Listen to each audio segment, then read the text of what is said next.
Start, people who are joining us live. It is 8:05. I do apologize, we're having some technical difficulties, but as you can see, we've actually got the snow falling now and it's all looking beautiful. So hey, welcome to the Sports Therapy Association podcast, episode 81. My name is Matt Phillips. For those of you who don't recognize the voice or recognize me live on camera, I'm the creator of OneChatLive.com, and this is the Sports Therapy Association podcast, recorded live every Tuesday 8 o'clock via the STA Facebook page, or if you prefer, you can join us via the Sports Therapy Association YouTube channel. So yes, we're at episode 81, and this is part 3 of a new format we've got now at the Sports Therapy Association, where we are picking a topic each month, okay, to basically give our speakers and the topic itself a little bit more shelf life. It was feeling wrong going from one amazing topic to another topic week to week. It just wasn't doing justice to the information we were hearing. So we're doing a topic a month, and this month has been all about fascia. So over the last 2 weeks, we've had the pleasure of listening to Julian Baker of Functional Anatomy and Anna Barrett-Jagarin of Evolved Movement Education. Then last week, we had the magnificent Walt Fritz of Foundation in Manual Therapy Seminars and Tanya Velasquez of Pinpoint Education. If you haven't listened to those, then obviously they're available as a podcast, or if you prefer watching the videos, then they're available on YouTube. And also you can watch them on at the sta.co.uk on our Sports Therapy Association web page as well. Some fascinating points were brought up during both of those episodes, and again, I thank the guests for giving up their time. Unfortunately, we've had a few emails in which I'll be able to select, because the idea is tonight we're going to answer some of those questions, and as always, we'll be joined by people who have come into the live lounge at Facebook or on YouTube, so we'll be answering your questions as well. I've got a lovely panel here for you to help answer those questions, so it's not just me blabbing on. We were supposed to be joined as well by the magnificent David Poulter, but we've been having a few technical issues this end, and if you can hear me, David, I can still just see a blank cam. I'm not sure what's going on at our end, but unfortunately, it's just not happening. But I will keep my eyes out in case your magnificent face does appear in the feed below, and if it does, then I'll bring you up. If not, I do hope you can stick around and maybe lend us some of your experience from the comment section. If you are joining us live on Facebook or YouTube, then you can bring up comments. For example, let's have a little look here. If I click on Stevie Barr's name, you can see here, if you're listening to the podcast, and Stevie Barr's name has just appeared on our screen, and he says, "Good evening, one and all. Remember to book your Stevie therapy course. Discounts offered for early take-up." I think that's just Stevie getting used to advertising his own wares. There you go. But that's what you can do. Subtly, maybe a bit more subtly than Steve, but this is what you can do. You can network and put your logo up there. Other people are coming in the lounge now. So Catherine Reimer, good to see you again. Alistair Cunningham. Gary is here, founder of the Sports Therapy Association podcast, or not podcast, that was me, founder of the Sports Therapy Association, full stop, and that's Gary Benson. So yeah, thank you as always for those joining us live. Right, let me just check there's no more housekeeping. Just in case there's not a episode next week, because it's the 28th, and not even we do things like that close to Christmas. So we'll be back on January the 4th, I think it works out, obviously, with a brand new season. We'll call it season 2 because it's a new year. I think the topic for January, I'm not quite sure, I'm waiting on a few people, is going to be all about CrossFit and the relationship between CrossFit and sports therapists, sports massage therapists, soft tissue therapists, etc. How CrossFit has changed over the years with regards to our relationship, what we think, whether we can basically plan a whole week on just CrossFit injuries or not, whether things have changed. So yeah, that'll be very exciting. I've got some great speakers lined up for you, and once again, the last week of January will be a chance for everyone to have a bit of chat like this with some guests in. Right then, so tonight, rather than keeping them down in the dark, damp lounge of Belive TV, I will start bringing these people up. Just hide those messages. We're going to be joined tonight at the panel by Liz Bayley, who some of you will know already as being a magnificent guest here on episode 33 and 60. Liz is a physio, originally trained as a sports therapist, also psychology graduate, and a former professional dancer. She's got a very busy diary, and a fantastic speaker, not just related to dance, but specializing in dance and working with dancers. So check out episode 33 and 60 if you fancy We also, like I say, David Poulter was supposed to be here in body as well, but we've had some technical difficulties. But we are also being joined by Linane, who's a podiatrist and fascial manipulation therapist at Podia-clinic, a trainer in manual therapy at Infigo Education. So I'm really looking forward to that. So we can have a great variety of responses to all of your questions, plus the questions that I've been sent and emailed in. So with all that happening, I will bring up the panel for tonight in no particular order. Oh, eeny, meeny, miny, mo. Ian, let's bring you up. There you go. Ian, there you go. How you doing, Ian? And then we'll bring up Liz as well. I had to do that so it wasn't being blamed for being sexist or anything like that. Hey, Liz. Hey, Matt. Hey, Ian. Hi. How you doing, guys? Right. I don't dance. Don't get me on that one. But, oh, you lie! I've seen you. I've seen the way you move in your clinic. From everybody dances. That is not an excuse. It just everyone can dance. I'm pretty good. I'm good on the granddad dance. The granddad dance, I'm really good at that, so that's all right. That's all that matters. Whilst we're chatting, I'm going to be continuously looking at the bottom here in the lounge because I'm just desperate. Oh, look, he's on camera and everything. Should we try? Let's try and bring David up and see what happens. Are we going to have a fantastic... Hey, Dave, give me your voice. Can you hear me? Yay! It's Christmas time. Miracles happening here on the Association podcast. I reckon that was just to build up a bit of like drama, wasn't it, for his entrance? That's what it was. Yep, that's exactly what I was doing. Exactly. It was happening all the time, mate. I'm so glad you could join us. Right, so we are here in full force. That's great news. Well done. I'm sorry if the problems were our end, David, but at least you're here now in person. Right, okay, so... I see you've changed your beverage as well. Is that what you through? So yeah, we are live, as I normally say to my guests, but particularly today. Out of interest, can you see the comments down the side of the screen? Can any of you see the comments? No. No, not for you, Ian. No. I think the public one. I think with an update, then that means you can't see the questions here. But I am keeping an eye on questions on the side. And if anyone who's joined us live has got a question for the whole panel, for anyone in particular, then you are welcome, and I will read it out. I see here there's a comment from an alter ego, David Clark Poulter, who's written Gremlins here. So that's multi-talented. Look, he's even commenting on his own podcast episode. Okay, so but I have been sending questions in.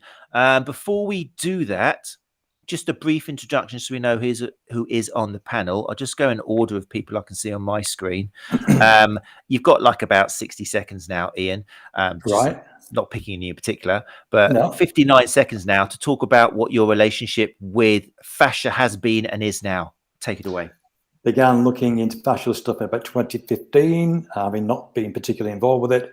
I was nudged along by seeing a Fascia course being listed on a CPD group. Knew nothing about them whatsoever, but I'd read one of Carla's papers, developed a bit of an interest in it, put off as much as possible doing the course, and then eventually realized I needed to do something because the subject was gripping me. I won't use the language I actually said, but it was gripping me.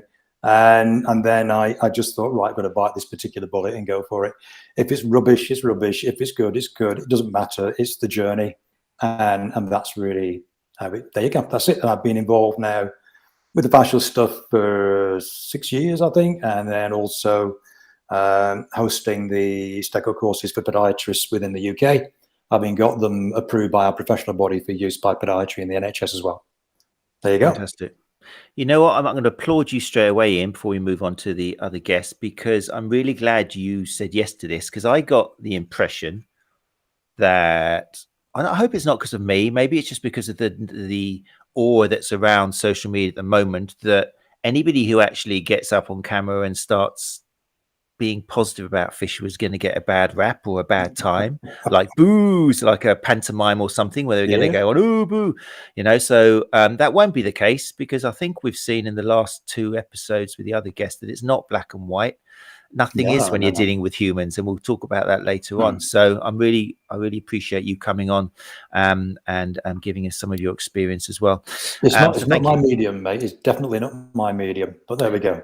Wow, I'm still not going to let you get away with it's still fantastic to have you here. So thank you, Liz. Welcome back. How are you doing? Hey, Matt. I'm good. Do you want me to do? I'll do a quick intro, shall I? Yeah, go on. Super quick. Okay. So yeah, some of you guys will know because I've done a couple of these with Matt before. So this is a hat trick. Very excited. So I trained initially as a sports therapist, where I definitely learnt about myofascial release, and I have used it in the past. And I say in the past because I don't really use it so much now, which is probably partly why Matt asked me to be on the podcast. It's not that I think it's terrible, but there's other things that I use. So it'll be interesting to see what the discussion is and how this develops. I still use manual therapy a lot in the area that I work in, because I work in, as you said, I work with professional dancers. So I'm currently the physio on the Lion King, which is in London. Wow. And I work with a company called West End Osteopathy, is the company that I work for within the Lion King. So obviously I work with osteopaths. They do lots of manual therapy. We have lots of discussions about, physio and osteo and how different and similar they are. So it's a conversation I have regularly. And it's something that I have to deal with often, because a lot of my patients want this kind of therapy a lot. And it's whether or not I do it and how I kind of talk to them about it, how I use it, how I reason it clinically, and other things that I use on top of it to make my treatments effective. So hopefully I can bring something to the table. But I encouraged Poulter to join this conversation because he's the technical knowledge on this. No pressure, David. Which is a lovely segue, yes, to Mr. David Poulter. I can't give you a minute. I'll have to give you 10. Go on, take it away. What would you like me to tell you? So this accent, I'm currently sat in Minnesota looking out the window at the snow. So it's -5.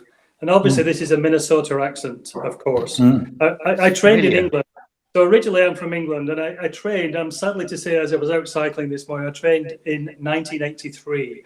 So I'm as old as dirt. But my journey's gone around the world. I emigrated to Australia, spent time in private practice in Australia, did all sorts of manual therapy, Maitland, Baltimore and Syriacs. Francine St. George came to mind because I did her myofascial course in Sydney in 1989. So I have dabbled in myofascial release in my youth, as I shall call it. Moved from Australia to New Zealand, where I was the McKenzie Diploma course tutor. Then moved the McKenzie course to the US, to here in Coombe Rapids, where I am now. So that was 26 years ago. My last 2 jobs, believe it or not, has been working in chiropractic offices.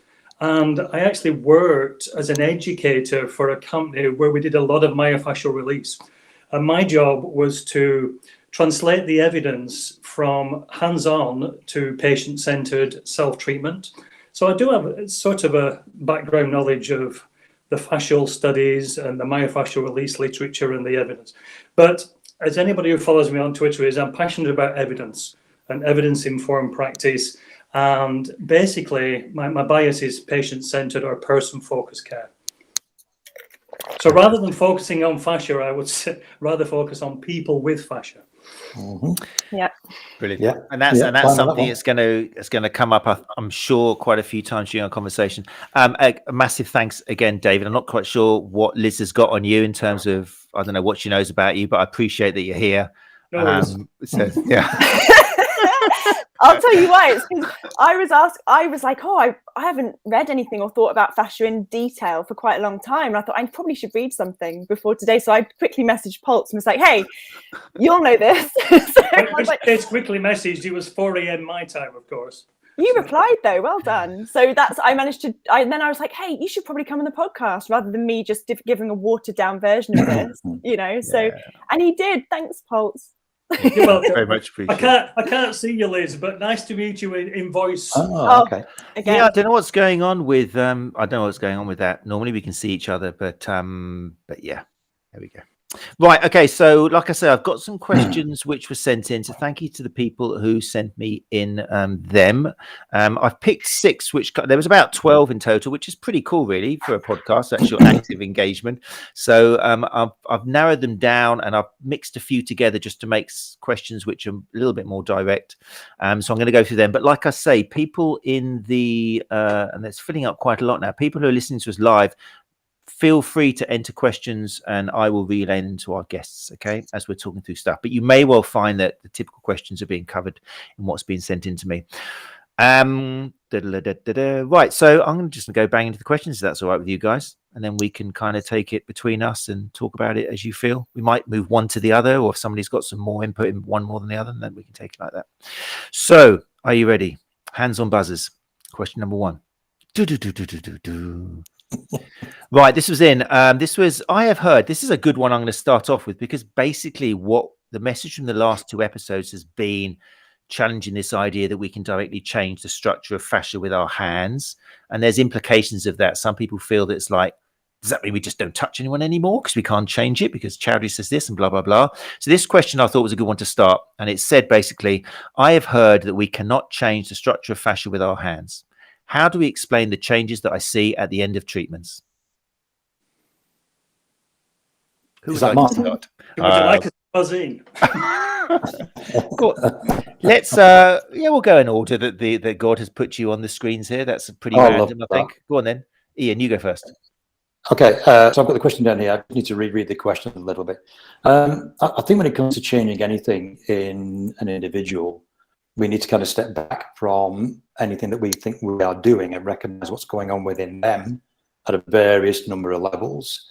Would be the biological level, social level, the emotional level.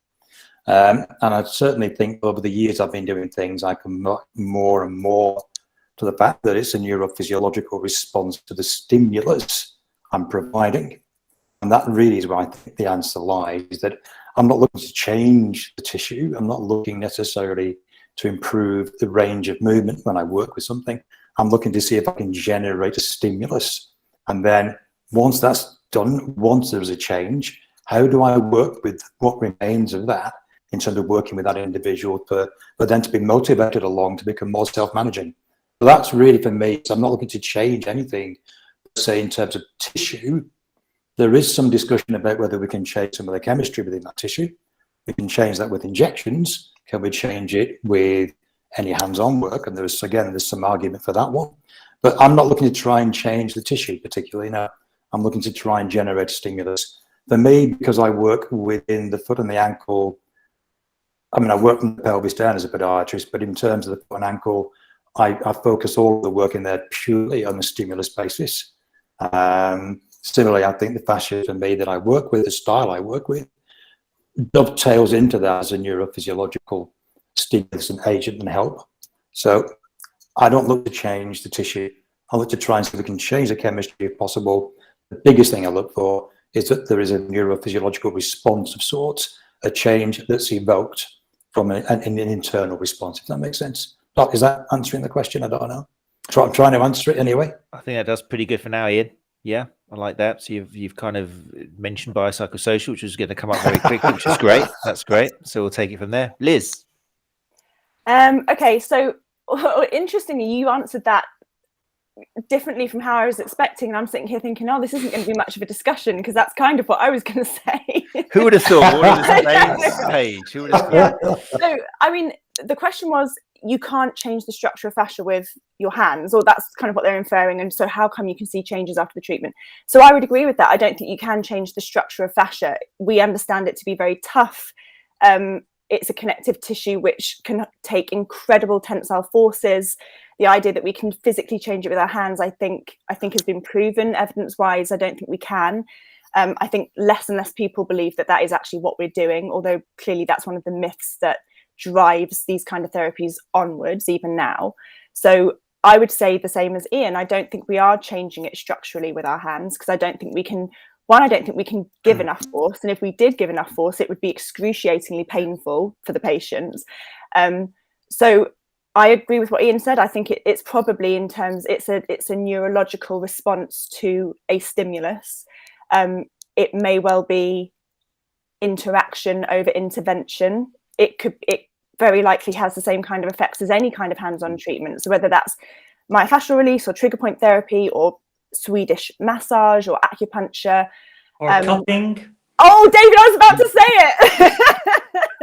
Yeah, I was literally, it was on the tip of my tongue. I was going to say, dare I say cupping? Like, yeah, possibly they all had the same kind of effects. And I suspect that certain treatments have better effects for certain people due to their beliefs. Mm-hmm. Because if someone expects something to work, it likely will do if it's worked for them in the past. Someone asked me the other day if they should have acupuncture for knee pain. And my response was very much not what people expect me to say from what I talk about on Twitter. I said to them, well, have you had it before and did it work? And actually this person hadn't had it before, so they couldn't give me an opinion. But if they had said, yes, I've had it before and it was great, I would not have said, no, don't do it. You know, I still believe in, you've got to take the person's expectations and wants into account, because that will be very, very predictive of their response, probably. So I agree very much with what Ian had said. So, and the last part of the question was, how do you account for the changes you see? Well, I would say, yeah, kind of repeating myself, but it would be a neurological effect from an intervention, whether that's pain relief, relaxation, expectation fulfillment, whatever it is. You do see immediate changes after treatment, such as myofascial release and many others, but I don't think that's from a structural change in the fascia. Don't think it can be. Okay. Which leads nicely on to David, I think, because you've written about this quite a lot. We've mentioned kind of placebo, contextual effect, and we don't know how long it lasts for, but if we're all kind of agreeing that there is a change, but maybe it's more neurological than kind of actual structural change, is it? Yeah, I don't want to lead anymore. Let's go backwards in the question. There's an implicit bias in the question, because implying how do I account for the changes implies you think they're physical. So I posted on Twitter this morning, not that I post a lot on Twitter, I posted one of my old tweets about a nice side of pork.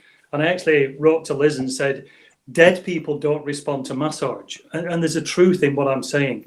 That if you take a large piece of pork or a piece of meat, you can't separate the structures. You can beat it with a rolling pin. It doesn't release anything. It doesn't move anything. It's quite durable. You can't pull the structures. You can't pull the fat and the skin away from the muscle. So the key is there's two humans interacting with each other. And this is where this thing of context comes in. And I'm a believer that touch is essential for human health. So when you're a practitioner, no matter which form of touch you practice, you're going to have an interaction between two living beings touching each other. And once that happens, you will invoke change. And there's a nice study by Mark Bishop and Spolaski that showed this thing of non-equipoise. If the patient believes, that's fine. But believe it or not, the most powerful contextual effect is the therapist's belief. So this thing of non-equipoise, you believe so much in the treatment that passes on to the patient. And that, believe it or not, is 68 times more likely to get a change if the therapist believes in a study, which is quite powerful, isn't it? So practitioners out there that believe in myofascial release will get good results with their patients, because there's a contextual element of your belief passing on to the patient. Now, in somebody like myself who may not believe as much, I'll probably get worse results. So it's this thing of context matters. The people that you see as a practitioner are self-choosing. So they will come to you because they trust in your belief system. And it's this thing of non-equipoise and belief have the biggest effect on patient outcome than any physical modality that we use. I can believe that completely, David, because back in the day when I learned how to do it and used it, because I was taught certain things and I believed it worked in certain ways, I was way better at it. Yep. You know, she says in inverted commas, because I used to sell it to my patients. I was like, oh, it'll do this for you and it'll realign your posture and it'll change, you know, I can change the way that your restrictions are adhered to each other. And all of that terminology that I was taught 12 years ago, I used to tell to my patients because I didn't know any better. And I was brilliant at myofascial release 12 years ago. I'd be rubbish today because I don't believe that anymore. And I haven't got the cell that goes with it. So I believe that 100%. It's interesting because I come from a belief background in terms of my original training, and gone through the contemplative stuff, the spiritual stuff, and understood that belief was important. Coming into the science background meant that I actually reframed all that. And so with my patients, and this is not trying to come against what you're saying at all, I'm just saying that from my point of view, therefore, over the years working clinically, for me, it's presenting the patient with options and explaining why it may or why it may not work, and where there's strength to support it and where there's differences about it, and then just providing that information to people. And so I'm not driven so much by a belief within it, but a curiosity factor and giving patients the options, as much knowledge for and against it as possible. And then, you know, because they're there for me to work with them, if the fascial element is part of that approach and that process, I'm comfortable going down that road. But they're being advised as to, you know, the fact it's one of these things we're exploring. So I don't really give it a large plug as something that's really great. I'm too skeptical even now. I have a strange statement, having come from a belief background originally. I was a Baptist minister for a number of years, so I worked very much within the belief field. And so that was interesting. So I need to go away as well and look up the word equipoise. I've never heard the word equipoise before, so I need to go. And like to use big confusing words. There'll be a long list of show notes explaining the vocabulary that Mr. Poulter is using. So I'm not disagreeing with the idea of belief. I think all of this is significant. But I'm coming at that and saying I'm not interested in persuading people that it works. Right, I want to jump in here because I've got a question that's on my mind, having listened to all of you. We're talking about if it works, it works, it works, it works, have this effect, everyone feels better at the end of it. But the important thing is, how do we measure actual success? Okay, the client always walks out better, especially with contextual effect. They feel great afterwards, you know. But if it's back to normal the next day, which invariably in my experience it is, or if you're ignoring the times it doesn't work because of confirmation bias. So if we're going to sell something and it's not working in a day's time, or it's actually not working over 50% of the time and we're just ignoring that, then is there an ethical thing here? Is there a moral obligation for us to actually make sure that statistically, if it's measurable, that what we're doing is having a positive effect, rather than just saying, oh, it works, they're happy? Any particular order? I think you can apply that question to almost any therapy that we do. If I just digress from the fascial element a little bit for one moment, although the people I will mention very briefly had a combination of both the fascial work and the approach to foot mobilization work that I've been dealing with for the last 7 years. I've followed some of these people up for 7 years now, and that's sustained. The changes have sustained. Both those in terms of how you use the fascial element on and also the foot mobilization combined, or the foot mobilization approach I've been evolving. That's not a plug because it's not actually running anywhere. Okay. Again, some of them have been followed up for 7 years. And we're talking about people who had severe dystonic foot postures and also who were facing amputation because of the complex regional pain syndrome they were suffering from. So I think for me, I have to put my hand up and say there are those people it hasn't worked on. And sometimes that might be the relationship between me and them. There's some people it hasn't worked on, possibly because they've come in and they've not believed anything, but others have chosen to not to believe, but some being surprised that something's worked. If I'm looking at it, because I work in a very small clinic, so a lot of these people will come back and I'll be able to see them again, time and again. On the whole, I would say I'm not seeing that regression after a day or after a week.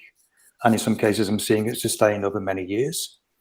But that's got to have that potential bias within it all as well. So I think I'm going to say I'm not kind of seeing the frequency of failure that maybe you're suggesting. That doesn't mean I'm right. It's just that I'm not seeing that.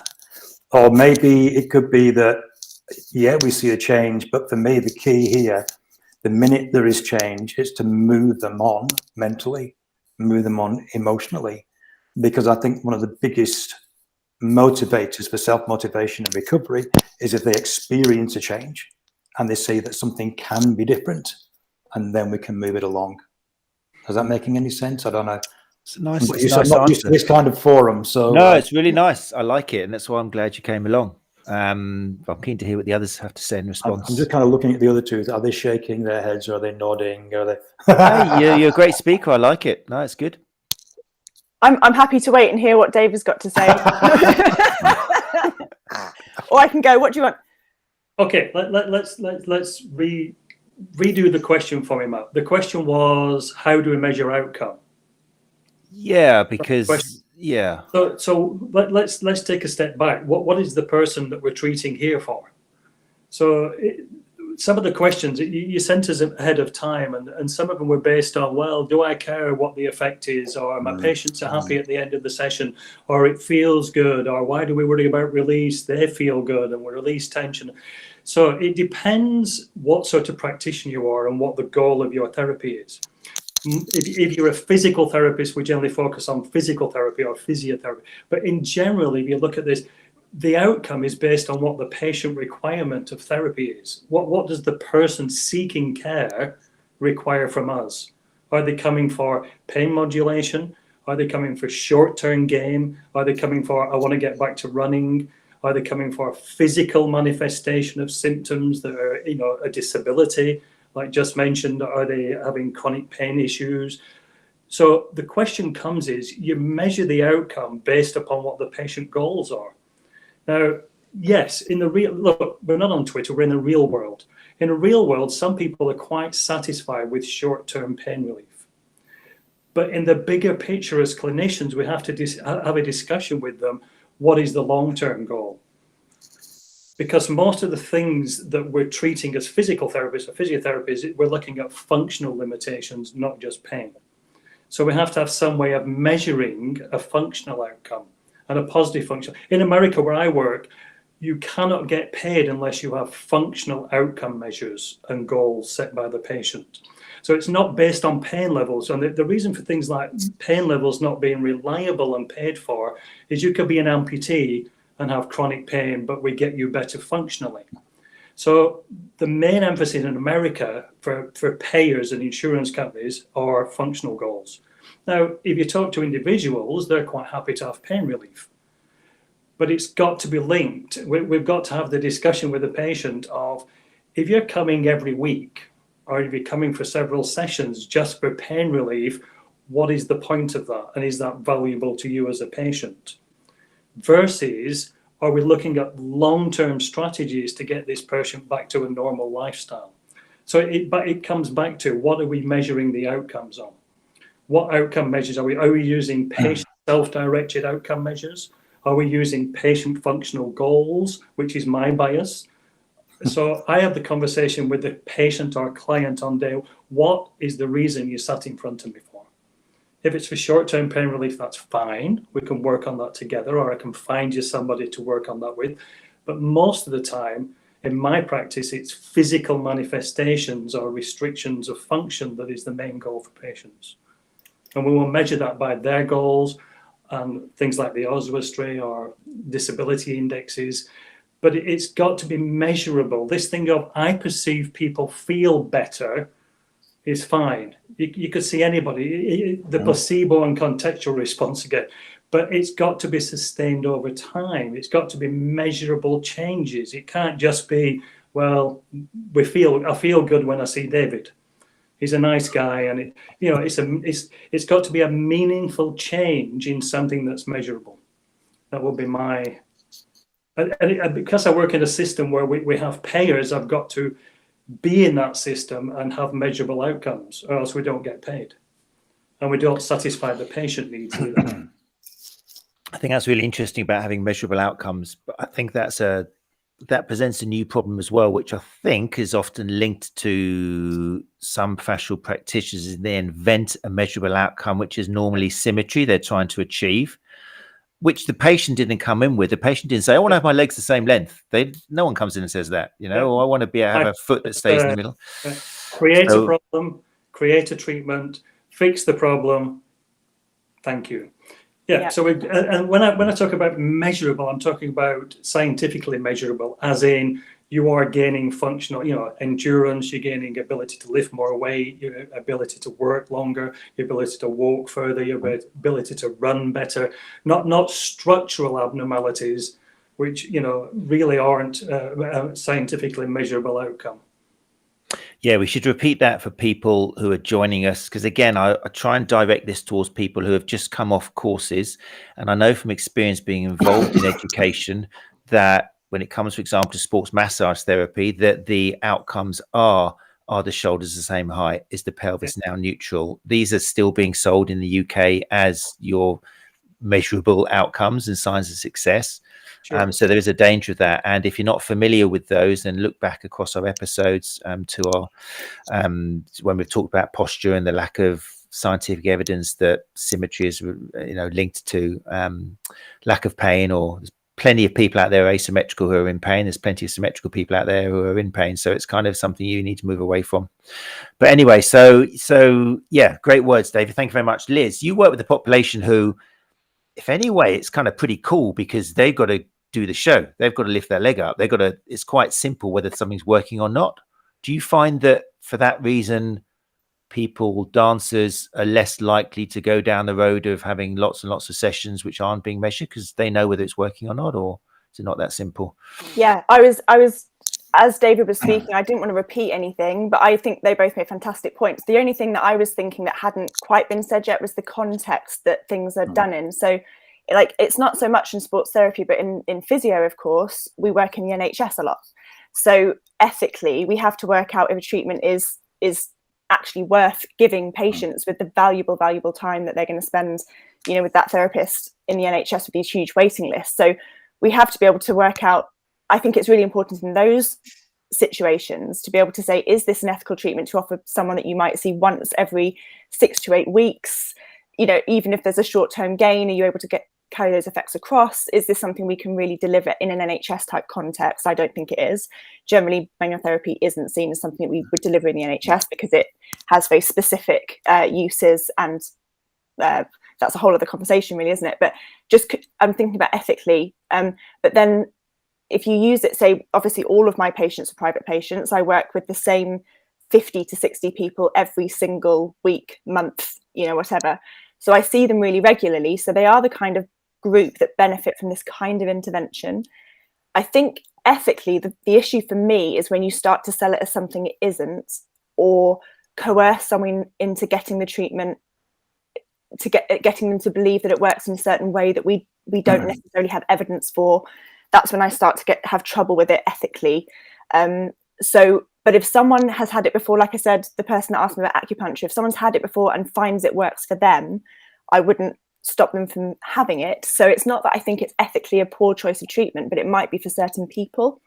But the population that I work in, as you've already said, like if we look at what their goal is, going from what David said, their goal is usually, well, I need to be able to dance in an hour. And I've got back pain, or my leg hurts, or my ankle's stiff, or whatever it is, or my Achilles tendon hurts or something. So I do use treatments such as, we're kind of going towards general manual therapy as opposed to, this is about fascial treatment. It can come under the bracket. So we often do use treatments like that with that population because their goal at that particular time in time is to be able to get on stage in the next half hour to an hour. And just immediate relief of a problem is vitally important to them. Now, that's why I use it very often. It's why I'm a huge advocate for manual therapy used under the right context, with the right background information. I don't missell it, and I back it up with a lot of really well-evidenced physical therapies as well. So rehabilitation and exercise therapy, and lots of reassurance, lots of education. So I absolutely believe myofascial release, manual therapy, massage can be used under the right context with the right people at the right time, backed up with the right information. It's a very powerful thing that we can use to help heal people. And I use it every single day. So I have to believe that because it's a huge part of my job. But the way that I use it, I hope, is the most evidence-based way possible within a very sort of carefully designed evidence-based therapeutic technique, I suppose, because I don't like the rubbish explanations that come along with it, those kinds of things. But dancers are a definite population who live by manual therapy and massage, acupuncture, myofascial release, cupping. They talk to me about cupping all the time. In the tweet that went a little bit viral, that it was the one that we were all laughing about, I said, a dancer said to me, oh, I'm doing all the right things, I'm getting cupping twice a week, or whatever it was. And I said, that's fine, you can keep doing that, but let's also do this. And we talked about why cupping wouldn't prevent injuries. It might make him feel better in the short term, but it wouldn't prevent injuries in the same way as myofascial release will not prevent injuries. Let's be very clear about that.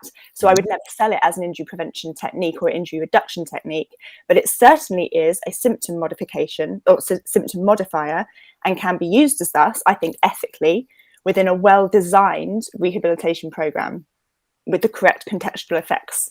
Does that answer my area? Yeah, that's very interesting. And you're in a unique position where you're seeing people who need that quick fix. It's like when if you work with a football team and you put some tape on somebody, you say, look, this is going to last about 20 minutes. By the time you're out there moving, it's not going to do anything. But that's what they need at that point to be able to get on the match. But if they're coming to you every single week with the same sort of problem, you can be saying, look, there's evidence in itself that what I'm doing to you every single game is not working because you're coming back with the same, lack of function. So you're you're using the evidence to fix them, but then also you're seeing how this is only short term. What you're using is only working short term. So yeah, that's very interesting. Ian, coming back to David a minute, I think when he's talking about the functional outcomes, I think that's absolutely right. I think I'd probably call it quality of life. I think there's probably something, if that person's quality of life is improved via a functional outcome, I think it's the same kind of discussion there. And sometimes when people come along, it's giving them choices in their thinking process, which is that if we could get you 40% improvement in your function, but only 20% reduction in your pain, which would you rather have? And they will usually say, well, I'd rather have the function. People are quite often to live with the pain, live with the discomfort, providing they're able to move. So I have absolutely no cartilage left in the bottom of my thumb whatsoever, and it's disappearing from the rest of my hand. I can function with it. It's a problem when it hurts me when I'm functioning with it, but I can still function. And I think, anything that allows me to function is something I would like to try and use. So I think the function element is quite crucial, and I think that can be a really important set of questions to ask somebody from the outset, because it actually puts the practitioner in the place where they have to listen and they have to get an understanding of what that person's looking for, and then realistically say, well, which of the armamentarium that I have may actually facilitate some of that. And at the same time as they're listening toward the other psychological stuff that's going on within that conversation and within that, the nuances of how they say things. So, I think David hit quite a relevant point there. What about so we're kind of suggesting that a lot of hands-on stuff, it's not doing necessarily what we've been taught it's doing. So we're not actually remolding tissue and changing structure and kind of underneath our hands, but we're having an effect for a lot of other reasons, which is great. But what about this point of, because one of the questions that was sent in a couple of times actually was, who cares what is actually happening? As long as the patient's walking out feeling better, then why are we spending so much time? Why am I being shown these research and articles and studies about, but it's important to know what's happening underneath there. And it's important not to say this to your patient. What are some of the reasons for us as therapists understanding what is more likely to be happening, or maybe is most probably not happening underneath our hands, and what effect can have this, what negative effect can it have on the patient if we are saying something which is unlikely? Yeah, can I take that one? Mm-hmm. With pleasure. So here's my question. As medical practitioners, we should care what's going on under our hands, because it's not just the positive effects, it's what about the negative effects? It behooves us to seek to understand what effect we're having. What happens if there's a negativity or a negative health consequence to what we're doing, or we don't understand the contraindications to what we're doing? It's okay saying, all my clients feel great when they leave, but is that reality? That's a biased view of then everybody's fixed or everybody gets what they need. And my concern for us as medical practitioners is, what separates us from just the massage person down the street who just, makes people feel good. Like, you can go to a hairdresser's. If you go to a hairdresser's in India, you always get a massage or a head massage or a shoulder massage. What separates a medical practitioner providing hands-on treatment from just a lay person, hairdresser, make you feel good? Or somebody at home doing it, like I massage my wife's feet. I'm not an expert in foot massage, but she likes it. But what would separate me from that as a clinical specialist applying manual techniques to a foot versus just doing a foot rub? And I think that is where this question of, well, does it matter? I think, yes, it does.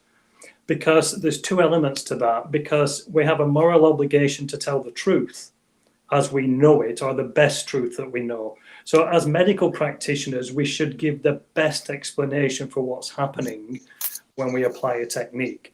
I have this model that I say, I'm totally in favor of doing manual therapy in the initial phases of acute injuries or chronic injuries, because it allows us to build a rapport with the patient, especially if they've selected to have a manual technique.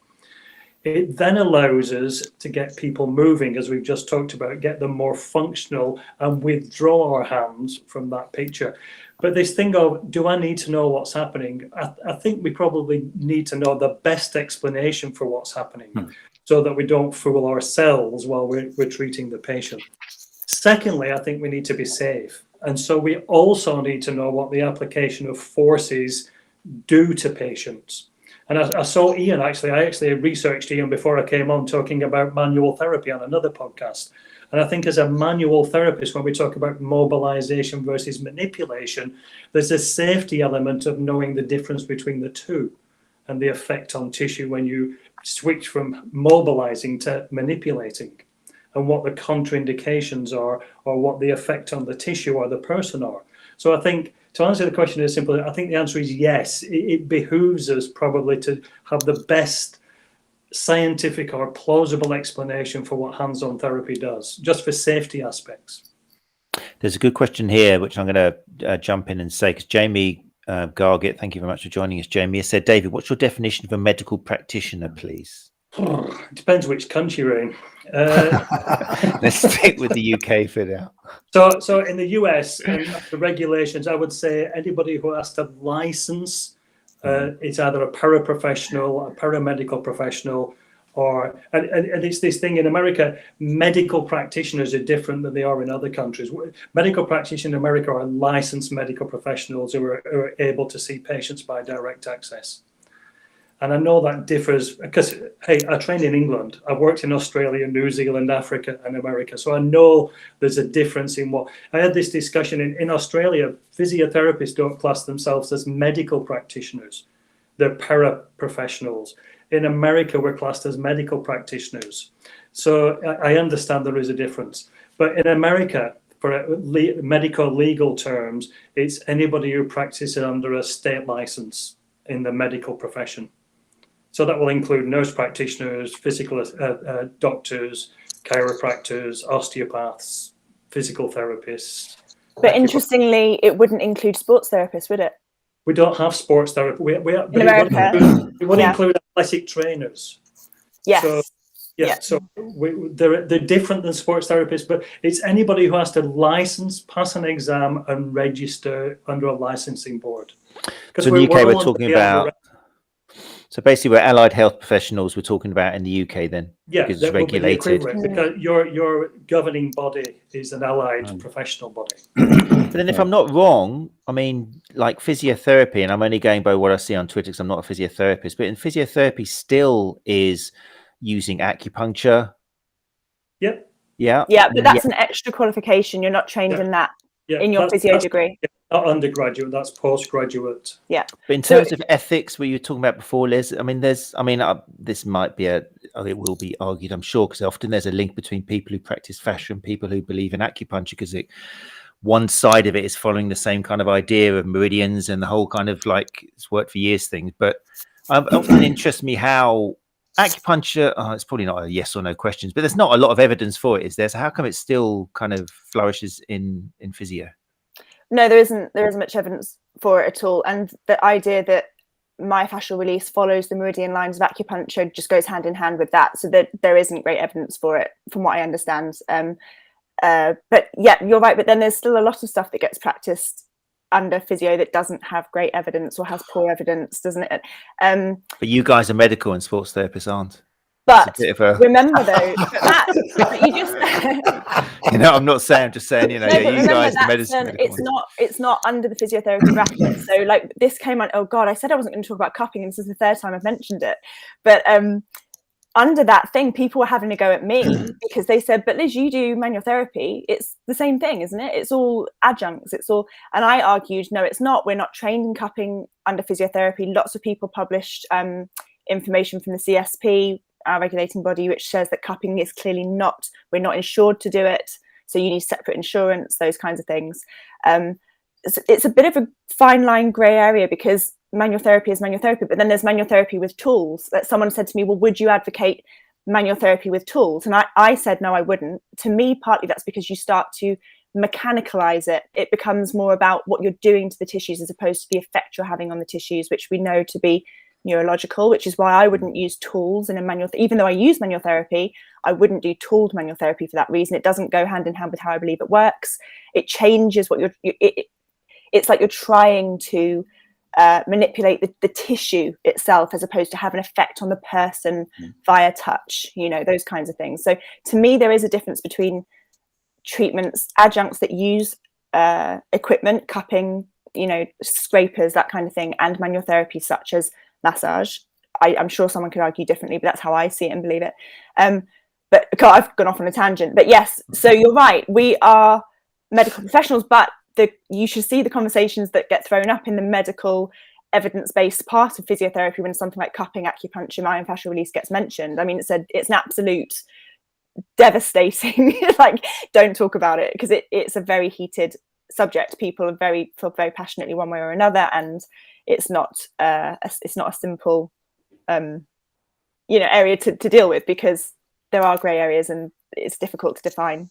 If I can bring that back a little bit, because we're talking about it as medical professionals, but this is Sports Therapy Association, and I think and David's right in what he's saying there as well. But maybe what this means is that those involved in the sports therapy massage, sports therapy rehab with the massage, whatever you want to call it, perhaps need to become aware that they're working with a powerful medium, and they have a responsibility to try and understand that as deeply as possible. Yeah. Are you getting an echo on your end or not? A little bit. So I don't know why it's echoing. I don't know about that. But there's a need for them to try and understand that. And perhaps just like we have to keep raising our game as fresh evidence and insight comes along, so sports therapy's perhaps got to raise its game and saying, it's okay if you just say it doesn't matter what happens under my hands. Firstly, is anything happening under your hands? Secondly, if it is, what is it that's happening under your hands? Because if you end up on the other side of this, where you end up doing something and somebody gets injured, you really are going to hope that you had some idea what was happening under your hands and that you were able to explain that. Whether you were right or wrong actually doesn't matter in one level. It's that you've tried to understand. And that could be where we're having to see the game being raised on the sports therapy side of things. Now, I'm speaking presumptively, Matt, because I don't know enough about it, and maybe you guys are already in that process of raising that game. But it's something that we have to do continually, and I think that's. I just put that out there because I'm trying to come back to that question about from the sports therapist and not so much from us as a medical practitioner side of things. Really. I would like to see that. I'd like to see sports therapists, leaders just begin to move that up. And I don't know how you do that. Anyway, I don't know. I'm chipping in there. Sorry about that. I'm just worrying about what David's been listening to about me, really. That's what it is. I've researched everybody. So anyway, let me just come back to that. I think everybody's right. So as sports therapists, why would you not want to know what was going on? That'll be my question. I think that's the summation. And just to come to Lizzie's point, in America, we're one country, but we're 50 states. And in my state, it's illegal to do acupuncture if you're a physical therapist, unless you are a registered, trained acupuncturist. You can't do acupuncture, but you can do dry needling, and this is where dry needling crosses the threshold, and that's why physical therapists do dry needling, not acupuncture, because it's within our scope of practice, which sounds absolutely bizarre, doesn't it? So, and it depends which state you're practicing. So as a physical therapist in America, you have to be registered in your individual state and can't practice in another state. So we have different rules for the 50 different regions of America. So if you think it's complicated, difference between sports therapists and physiotherapists, imagine having 50 different sets of rules in one country. Definitely. There's a question here I want to raise because I wish this could be, personally, I wish this could be 2 hours. I'm sure you guys don't. But Andy Glover's raised a really good question here, which I want you guys to peruse over. If we don't know what's happening under our hands or not, How can we express that to our clients to gain their informed consent? Yeah. It's quite a good one, isn't it? I think I'm going to say to that one, we need to be able to present them with potential and possibilities, because that's the important thing. I can't turn around and say to somebody, look, the theory is that if we can change the chemistry that lies within the extracellular matrix, we might be able to change the capacity of fascia to slide. We might be able to have an effect upon muscle force transmission, all of these things. Now that's a theory. That's something that you could present to those individuals. I'm not sure quite how my fascial manages, but if you're going to do that, you've presented them with a theory, you've given them some idea. And I think it's about saying, if you're looking at it from Andy's point of view, what are some of the thoughts processes behind how what they're doing may actually be happening? Patients are given informed understanding, and from that basis, they can give consent. If you say, look, I'm going to rub this, but I don't know what's happening, you've really stepped well outside any safe bounds. And you've also stepped outside, I would say, the moral bounds of having a right to lay hands upon that person. And even though that statement may be actually more kind of scientifically backed than anything else you just said before about the cellular matrix. Yeah, no, it's an interesting one, isn't it? It's very interesting. Sorry, I was a bit sort of off there with that. No, go for it. I didn't quite hear. I question everything I do. No, but sometimes the most accurate thing, we've had this conversation about you'll feel better afterwards, we're not quite sure. That might be the most morally correct thing to say. Look, I'm not quite sure what the mechanism here, but I know that, for example, massage has been shown to reduce anxiety and depression. I can see that you're in a state of anxiety. I'm going to do this massage because somehow, I'm not quite sure how, rather than creating this kind of, this is what I'm doing structurally, and this is what that's where sometimes giving an explanation to the patient to try and get that informed consent is where we slip into this kind of structured ideas of trying to back up what we're doing when they just came and say, I want to feel better. But yeah.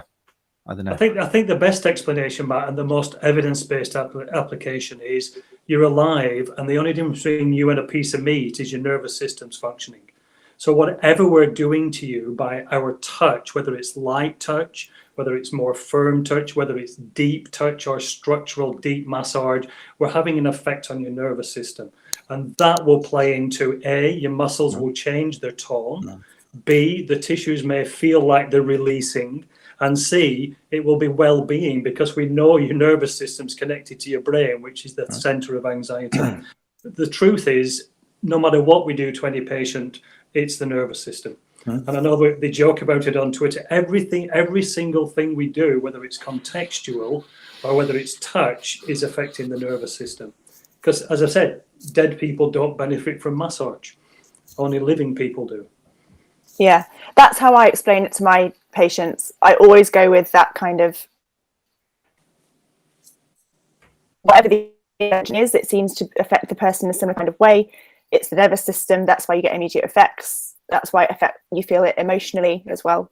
That's always how I kind of, what I don't like about manual therapy, I've already said it, is the BS explanations that people give, because I think that comes under the not being able to give true informed consent. Because if you're told it's going to do such and such, and you say, okay, I'll have that treatment because it's going to do this, that's not really true, is it? You could say anything, and that to me seems unethical, and it seems unnecessary. I don't think we need to have rubbish explanations for treatments.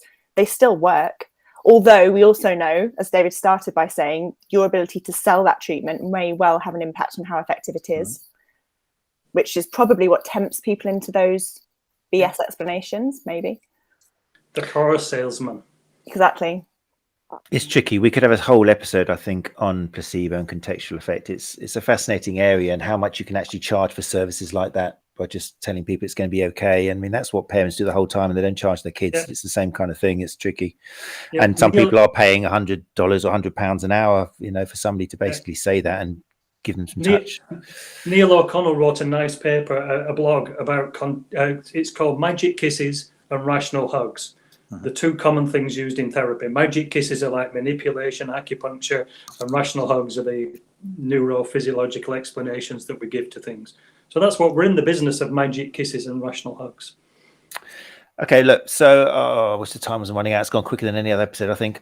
Okay, one of the other things I had in, and again, it was from somebody who is a little bit biased, but they raised some pretty good points in the fact that we know that fascia is underneath a whole load of skin.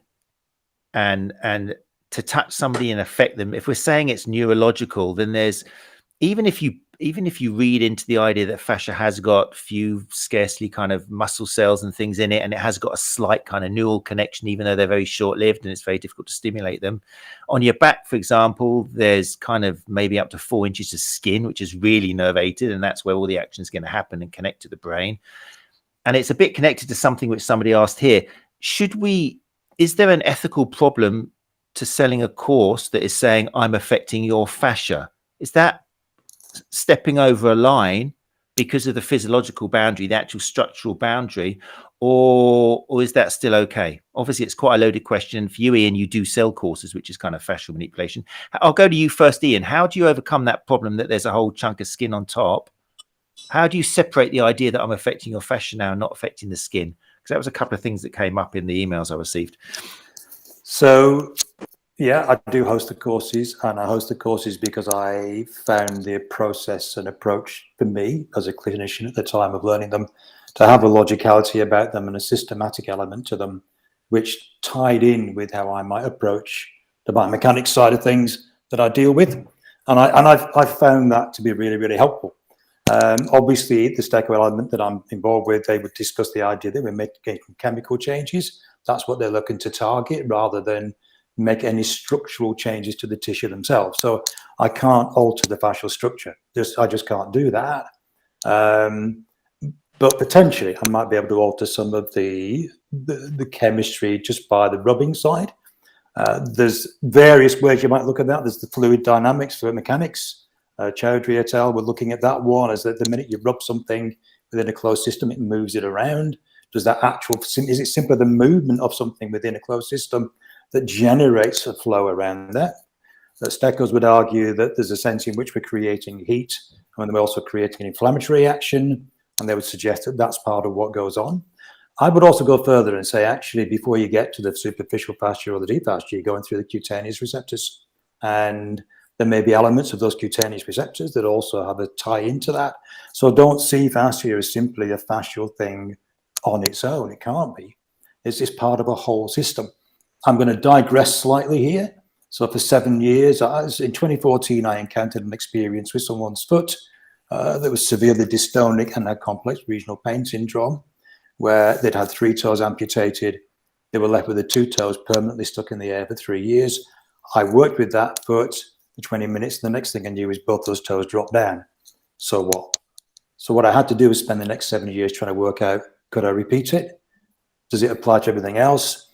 And then I've just recently completed a post in the professional body saying, actually, for me, I've moved away from joint mobilization as we traditionally use it.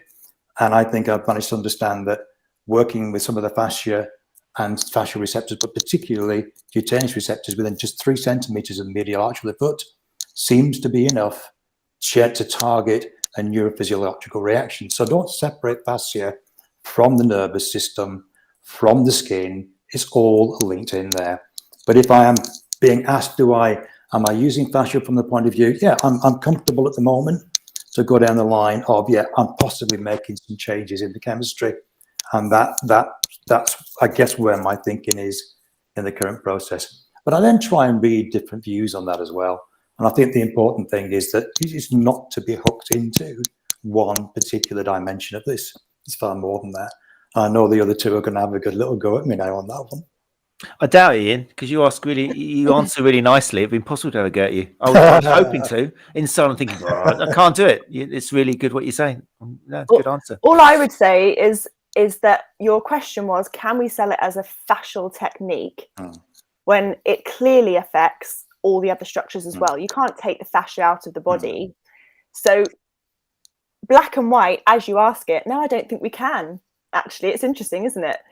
But I mean, so no, I don't think you can, but people will. Does it really matter? I think the problem there is that anything you're going to look at, I mean, for example, from the biomechanics point of view, can I sell orthotics as the answer to back pain? Can I sell orthotics as the answer to improving your mobility to get rid of pain? I think and this is not me defending anything, it's just like I was in the role of orthoses, I was in the role of all those things, as we all are. Anything where you're practicing medicine of sorts, you are presenting something as it's potentially got a silver bullet to it. Where the issue lies is if you actually don't explain to those people you're running the courses with, to those people who are attending, that actually this is just a part of trying to give you an overall armamentarium to improve your practice, then I think those people then can come on those courses and they can understand that. And one of the things that people will say to you when I host those ones is like, this is just another tool. This is a possibility. This is an option. But actually, take that away and have a think about that.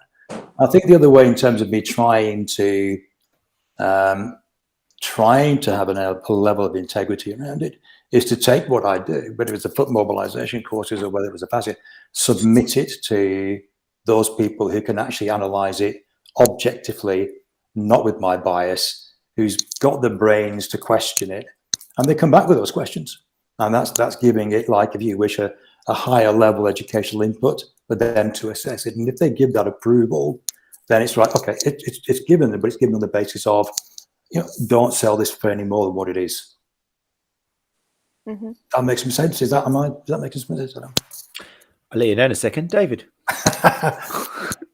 Oh, I'm loving this one. Come on. I'll attack this from a different.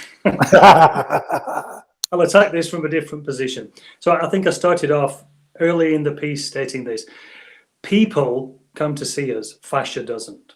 It's this thing of primacy of the whole. There is no such thing as fascia living in the universe. We deal with humans. And I'm presenting on this next year in San Diego. People focused, person focused. We lose sight of the fact that it is humans suffering, humans in pain. I suffer, I feel, I am in pain, and I have restrictions. I've never met a person who came and said, I think it's my fascia. This is all clinician speak. It means nothing to the individual. I always say the same thing. Every time I meet a person in pain who says it's my SI, I already know they've seen another practitioner or they've been on Dr. Google. Look, the primacy hole suggests this. We're a human ecosystem living in an ecosystem, and our interactions, it's the enactivist approach, our biopsychosocial enactivist environment determines how we behave and feel. So fascia, muscle, bone, connective tissue, skin, nerve, muscle form bits that we dissect in a lab and are not humans. The element of being human is different than splitting us up into bits. So I would say no matter what happens, the interaction is, it's two people need to seek to understand, find solutions to a problem, and listen to the person's goals. I don't care what you call it or do to them, as long as the solution is what the patient wants. So I don't believe that fascia exists. I just believe that people exist who, when we dissect them, you can find this connective tissue called fascia. Now, whether it needs releasing or not, I have no idea. But I've never met a person who came and said, hey, I think my fascia's tight, and would you release it, unless they've seen some clinician. Yeah, good points. Great points. Interestingly enough, I'm actually, I won't give where it's happening, but I'm going to be giving a talk somewhere next year with a whole bunch of fascia people, and my topic is fascia in the biopsychosocial context. Just looking at it is trying to see it as, whatever we're working on. It's about being, maybe somebody's outcome measure actually facilitates them getting more fully into dealing with their psychosocial context, because you've kind of given them a motivational change.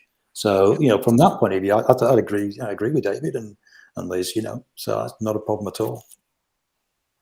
Right. I mean, so annoying, so frustrating for me as host to have to draw this to an end. It's going against every single cell in my body. But hey, I do want to point out, though, one thing, because I do feel for people like Sammy Jack, who is just, I'll read it out, put it up on the screen for those who are watching. But Sammy Jack has said, why are we taught myofascial STR trigger point in our sports therapy degrees and written reports and case studies on each specific technique? I can hear the anger in their voice. So basically, these techniques were money spinning for the individuals who invented them, and it's a neurological response to touch, ?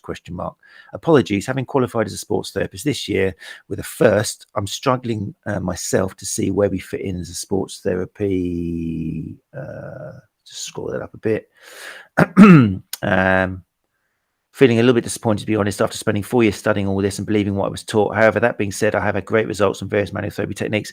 That's why kind of we, on the Sports Therapy Association, that's exactly the kind of response which drives us to kind of try and talk about these things, because it is frustrating. And it kind of, I think, just depends. I mean, if you had Ian, for example, talking to you about fascia and release and stuff, you would be spitting out this now, because it basically depends on the teacher. The exams, I'm sure it's similar in the States and probably most countries, the exams are still backwards, and it's up to the tutor to, you need to pass exams in life and tick boxes, and sometimes too much too soon just ruins you and you're not ready for it. You can't handle the truth yet, as someone said in a film once. But yeah, it's up to the teacher to actually package a little bit more into the syllabi. Don't have a go necessarily at the teacher. They were probably working, speaking as an educator myself, they probably had a time limits and they just had a class to teach. But there is a responsibility, I think, in education to update what you're being given in the syllabus, because most syllabi I can say in the UK are pretty backwards, and if you only taught what was on the syllabi, then you'd be doing a disservice to your students. But don't worry, Sammy. Don't worry. Can I just say, and to Sammy as well, I feel Sammy's frustration totally. I mean, I was a sports therapist and then retrained as a physio, partly because I got a little bit disillusioned with some of the things that I was taught. I didn't feel like they were relevant. Lots of different reasons. But surely this comes down to the regulating bodies and the institutions that are teaching this stuff. Like, that's where it comes from. So that's who we need to target, obviously. I mean, it's not Sammy's fault she sat through lectures all about things that might not be as relevant as we now know they are. Manual therapy is relevant, but maybe we can just teach manual therapy. It doesn't need to be broken down into a lecture, an essay on trigger point therapy and an essay on this. It is a relevant thing. So it's not that what you've learned is useless by any means. It's going to be, you'll definitely use it, and it's good to understand what they, even from a historical point of view, if you're going to work with patients and be in healthcare, it's good to know what those things are, because it's what it's been built on a little bit. Not healthcare, but sports therapy and some physio and a lot of manual therapy. So it is valid, but we've got to go high up. It's got to come from the institutions, because the students, it's not their fault what they get taught. That's my final word on it. It drives me mad. I don't know why it's psoas release is still being taught. I tweeted about this the other day. Someone did a massage course last week and they were taught about psoas release. That's on a level 5 though. You don't learn that at level 3. You've got to work your way to level 5 before you get to the serious stuff like that. That's the way it is. It's a shame and we laugh about it. But yes, Sammy, it's not. And I think anybody, because we've all been there, we've learned stuff, and I wouldn't get rid of anything from my brain that I've been taught, even though I've moved on from it, because it makes you into a better therapist. It's useful to know that that's what it makes you more critical. We wouldn't criticize ourselves if we didn't realize that we were taught things which weren't necessarily 100% true. So it's not a waste at all, Sammy, and you'll be a better therapist for every second you spend studying it. There's a certain thing, Matt, in that she's learned all that from a historical point of view. Unless we know where we've come from, historically, we don't know why we are where we are. Yeah, that was my point. Totally. And we don't actually understand what's driving us to where we're going. So to have a history behind them is really, really good and important. There may be one person they use it on, but that history there is meant to drive you forward and move you onwards. But you've got to have it. And I think it's there. You've got to have it, but maybe it's overemphasized in terms of its value and importance. There you go. Yeah, very true. You got to know where you're coming from. But like as Gary's already mentioned that he's happy to chat with you, and I know Gary Benson, there'll be news coming up with this. One of the big things at Therapy Expo recently was a lot of non-STA members going, well, the problem is there's not regulation. Why don't all the bodies come together and talk? Why can't we just have one clear message? And it's hard. It's easier said than done. There's a lot of political and financial and all sorts of other reasons, but it's something which the STA is trying to get involved in, and we'll have news on that soon, trying to bring people together a little bit more and give one clearer message. There you go. Oh, Sammy, you've put me in a bad mood now. How can you do that? I was on a high with David's last comment, and now Sammy made me all depressed. How do you feel? No, I'm joking. No, I hope, Sammy, this has been useful to you. And don't forget, you have now got the fantastic role of helping mentor other therapists who've been in the same situation as you. Direct them towards any of our guests or any of the people you've seen on the Sports Therapy Association podcast. Because sometimes it's hearing the message from the right person, which kind of strikes the right nerve. And that person might be different from all of you. But you'll find one person who will be able to kind of put it away that'll make you think, I'm not a waste of space. You know, it's good that I've done all this. It's really important that you find that person, Sammy. So good luck with that. Right, gang, it's 9:20, way over time. Apologies. I'm sure you got better things to do than this. But this brings the end to our month on fascia. We will be keeping the topic going, obviously. If you do have any comments, if you listen to the podcast, then feel free to email questions to matt@sta.co.uk, or you can find the live feed still on Facebook. Go to the YouTube channel, use that. Keep the conversation going, keep that shelf life going, because it's all very active. I can contact the speakers, any of the speakers we've had. Some of them don't mind talking on social media at all. You'd be interested to know. Some of them live on it. Some of them cycle away for 10 hours a day while still tweeting. It's incredible what some people do. But yeah, so keep the conversation going. Don't let it just end with this episode. And we're in the show notes, there'll be contact details for all of the guests we've had, and obviously all the guests we've had for the rest of the month as well. So we'll be doing that. In fact, Jake Benson, son of Gary Benson, and actually taller than Gary, says, Matt, all the web chat partners are live on the website now. Great. So make sure you do go to the sta.co.uk for further information. All the podcasts are linked, all the podcasts are linked there. Final comments, people, just to wrap it up. I don't know. I just want to say, David, say something, because I know that's going to be pretty profound, but I don't want to go straight to Mr. Poulter. I'm going to leave him time. Ian, what do you think is the one takeaway for people? Let's stick on the idea that people who have been on courses, which have been selling this thing, traditional ideas, put your fingers on here, feel the pound coin, menthol, the margarine, it's changing from gel to sol and back again. All these things, if they've been told it and now they're reading sometimes quite violent stuff on social media going against it, what's your take-home message kind of thing to keep them from being totally disillusioned or angry or just shutting the door? Life's a journey, basically. And wherever you started, you're going to go through various avenues, various paths. You'll go round those circles sometimes and come back and keep repeating it. The key is to draw from that and learn from that as you go through it. As far as I'm concerned, yeah. I mean, do I use the stack-on method? Yes, I do. Do I feel as though there's some changes? Yes, I do. At all age groups and things. But it is a method. It's a method. It's a model. And just look at all of these things for what they are. They are models, and you're journeying through a landscape of models. Pick from them, learn from them, but be willing to leave them behind. Very nice. Liz? Oh, God, it's hard. I'm just going to say something quickly. I'll leave it to David to do the profound thing at the end. And I'll take the credit for getting David on, so you can all thank me because of the profoundness. Right. No, without Liz, David wouldn't even be on social media. Okay. Without Liz, I wouldn't exist. Exactly. It'd be like Fascia. Oh, God. Right, yeah. People are going to think you're serious. Don't say that, because people think you're serious. She is the wind beneath my wings. Just start singing now. I was going to say one thing and I've totally forgotten what it was. Oh, I know what it was. I've been through this thing of, I learnt this. It doesn't seem to be what I thought it was. It's all a bit disillusional. I feel like whatever I do is pointless. I've been through all the stuff myself. And all I say is that I'm glad, be happy that you're learning that now and not in 5, 10 years, 20 years from now and finding out when it's, too late and you haven't got time to change what you're doing or learn more. So just be glad that you're on the train now, so you can start learning more, adding to your knowledge. And remember, there wasn't a medical professional alive today that was doing what they were doing now 10, 15 years ago. It evolves constantly.